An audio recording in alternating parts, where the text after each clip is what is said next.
Hi, everybody. Johnny Powell here. Good morning, and I want to thank you for tuning in. I hope you're enjoying these weekly series and messages that I'm putting out. If you do, please hit the like button, leave a comment below. Today, I'm going to speak about three basic areas that we're all tempted with. And this goes back to how Eve was tempted to fall in the garden and how she got out of the fall, to the way Jesus was tempted in the garden with these same three areas. And the devil uses these same three areas to get you and me to fall every day. It's the lust of the flesh, the lust of the eyes, and the pride of life. The Apostle John speaks about these areas in his first epistle, where he says in John 1, chapter 2, do not love the things of this world or anything in the world. For if anyone loves this world, the love of the Father is not in them. For everything in this world, the lust of the flesh, the lust of the eyes, and the pride of life, comes not from the Father, but from the world. And the world and its desires pass away. But whoever does the will of God lives forever. Now, I want to talk today about the category. I'm going to do this in three parts. We're going to touch all three categories. But today I want to talk about the lust of the eyes. The lust of the eyes is summed up in one word: coveting. And the reason I want to start with this is because coveting was always a challenge for me growing up, and I'm going to explain why. But before I get into that, I want to give a definition to each category so we can understand what sins or what emotions and feelings fit into a category. Coveting is basically desiring something that someone else has. It could be anything. Okay. The lust of the flesh is a physical appetite, but not just food. Like, yeah, I'm lusting after a superstar and mozzarella and sweet pepper hero or a big dish of macaroni. Yeah, we can lust after food because if we're starving to death. We can lust after women. That's the lust of the flesh, sexual desires, basically any physical appetite, desire, or pleasure that the body craves is the lust of the flesh. The lust of the eyes is seeking material desires. It's coveting possessions. I see it, I like it, I want it. Okay? Whether it's good for me or not. The pride of life, that's worldly status, the desire to excel and to continue to grow, and it's focused on yourself and accelerate above others and reach the status of the world, going from basically a pawn on the chessboard to becoming the king or the queen on the chessboard. And in and of itself, I just want to start off by saying it's not a sin to desire things in this world. It's not a sin to want to be promoted in this world. What happens is it becomes a sin when these desires overwhelm our hearts and they become our main focus in this world. That's all we strive to do. Because when that happens, that desire is no longer a healthy desire. It's becoming an idol. And that's what we're going to talk about today, when these desires become idols. Now, I want to give you an example of things that I coveted growing up. Now, one is basically a basic thing that we all take for granted. My parents divorced when I was 3 years old. In the 1970s, that was not normal. I was one of the only kids growing up on my block. At the time, I lived in, I guess, Dyker Heights, it was called. I lived down by 11th Avenue, down by 68th Street. And I had a lot of friends on my block. And I was the only kid on the block that didn't have their father living with them. I was actually coveting and jealous of my friends that had their mother and father living in the same house with them. Made me feel like the odd man out. Made me feel a lot of insecure. Gave me a lot of inferiority complexes. Okay, so that's the first thing I ever coveted, having two parents live in the same house. Then, when I was around 9, we moved to Avenue X in Gravesend, and we lived in a 2-bedroom, 4-room apartment, me and my mom, on top of a store. And I didn't know the difference. To me, it was a nice apartment. But then I realized I had friends that had their parents owned 2 and 3 family homes. They were landlords. I had friends and I'd seen people in the neighborhood. They were driving Cadillacs. My mother had a Ford and a Plymouth and a Dodge with crank windows. I started coveting cars. I started coveting wanting a nice house. I started coveting all these things. Okay, and here's a funny thing that I coveted. I coveted VCRs that my friends had. I had a remote control on my VCR that came with a 3-foot cord that had to be plugged into the back of the VCR.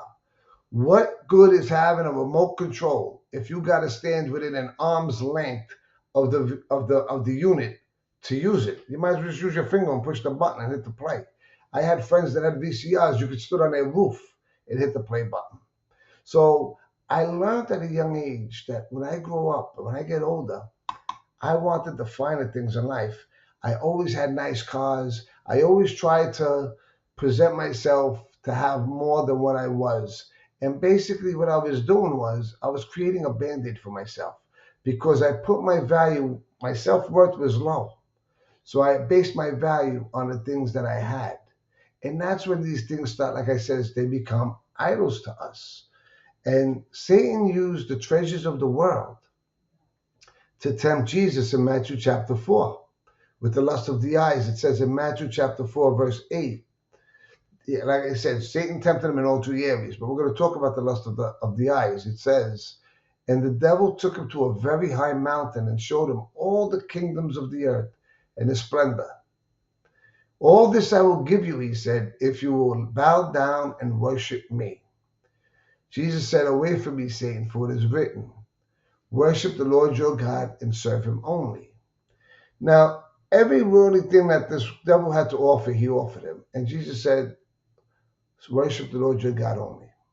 And the reason they're talking about what he said, worship the Lord your God only, is because by worshiping those idols and the things of the world, you're basically worshiping Satan, because the things of this world belong to Satan, okay? Because this world's been tainted. He was trying to get Jesus's focus off of God and God's plan for his life and onto the things of the world. And that's what he did with Eve in the garden when he got her to eat the fruit, and she succumbed to it. But Jesus didn't succumb to it, okay? Because he was focused on the things above. There was nothing that this world had to offer him that he wanted. He was totally heavenly minded. Now, James, the half brother of Jesus, tells us when we lose our focus, in James 4:4, he said, you adulterous people, do you not know that friendship with the world is enmity towards God? Therefore, whoever wishes to be a friend of this world makes himself an enemy of God. If Jesus would have succumbed to the desires of the kingdoms of this world, he would have been making himself an enemy of God, because God is not competing for his will in our life with us wanting our will for our life. And James goes as far as saying when you do that, you're basically committing adultery, because God is competing for your love and affection, as if a husband and a wife was cheating on each other, and the spouse that's not cheating is basically competing for that other person's love and affection because they're sharing it with someone else. And that's what we do when we get fixated on the things of this world. God considers us to be adulterers. Now, like I said, it may not be a sin to want a mansion, a yacht, a nice car in and of itself, but it becomes a sin when we idolize these things and they become an idol to us. And you know what happens when we become an idol to these things? We become a slave to them. Because now we got bills and we got all these things coming up, and we have to work as if we have 3 hands to earn money to pay for everything. And we spend our days working, and we spend our weekends pleasuring on what we're working for. And if we're doing that, spending the day on the boat or whatever, in our nice car, washing our car, whatever, when we do that, when do we find time to build our relationship with Jesus Christ? That's why it's an adulterous thing. Jesus told us in the Sermon of the Mount, do not store up for yourselves treasures on earth, where moth, vermin destroy, where thieves come in and break in and steal. Store up for yourselves treasures in heaven, where moth and vermin do not destroy, where thieves do not steal. For where your treasure is, there your heart will be also. And that's the key. Jesus wants our heart. And if my heart is on driving a nice car, and I always had nice cars, and I'll be honest with you, I still like to have nice cars. But I mean, I've learned to humble myself in certain areas. But growing up, I wanted to always have a nice car. I made sure it had power windows, whether it was leather interior, whatever the case may be. I always liked nice cars. I always liked to present myself as if I was more than what I had. Even if it put me in hock or debt by hook or crook, lie, cheat, steal, whatever I had to do to get it, I did it because my value and my worth came from what my possessions were. It made people give an illusion, a band aid, that I was okay and I was doing good in this world. But in reality, it was just a band aid. I was just covering up an insecurity. And that's what happens with a lot of us. We cover up our insecurities by chasing the things of this world. And God wants to fill that void in your life. Um, if our hearts are on the things of this world, then on Judgment Day, God's going to tell us to go to your God, go to this perishing world. But if our hearts are on the things above and on God's kingdom, then God's going to bring us to Him on Judgment Day. And He's going to say, come to me because I have true treasure for you.